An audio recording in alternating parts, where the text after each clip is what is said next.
ഇന്നെൻ്റെ എക്സാം ആകുമ്പോഴത്തേക്ക് നമുക്ക് മോയ്സ്ചറൈസർ ഒന്നും ഇടണ്ട, സൺസ്ക്രീൻ തന്നെ ആദ്യം ഇടാം.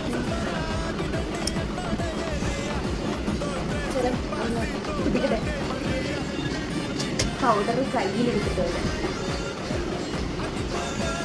ഒന്ന് ഫില്ല് ചെയ്യണ്ട, കണ്ണ് എഴുതിയിട്ട് വരാം. ഇനി കണ്ണ് എഴുതുന്ന കാണിച്ചു കഴിഞ്ഞാൽ വേറെ എന്തെങ്കിലും കണ്ണ് എഴുതി വെച്ചേക്കുന്നത്. ഒരു ചെറിയ മ്യൂസിക് ഫുഡ് കഴിച്ചിട്ട് ലിപ്സ്റ്റിക്കും കൂടി ഇട്ട് കഴിഞ്ഞാൽ ഫേസ് മേക്കപ്പ് കഴിഞ്ഞു. അഴിച്ചിടണ്ട, അതൊരു ശല്യമാകും.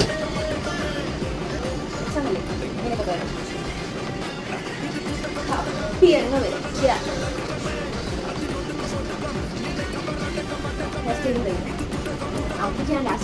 അങ്ങനെ ഇനിയിപ്പോൾ കോളേജിൽ പോകണം, എക്സാം അറ്റൻഡ് ചെയ്യണം, ഫെയിൽ ആവണം, തിരിച്ചു വരണം.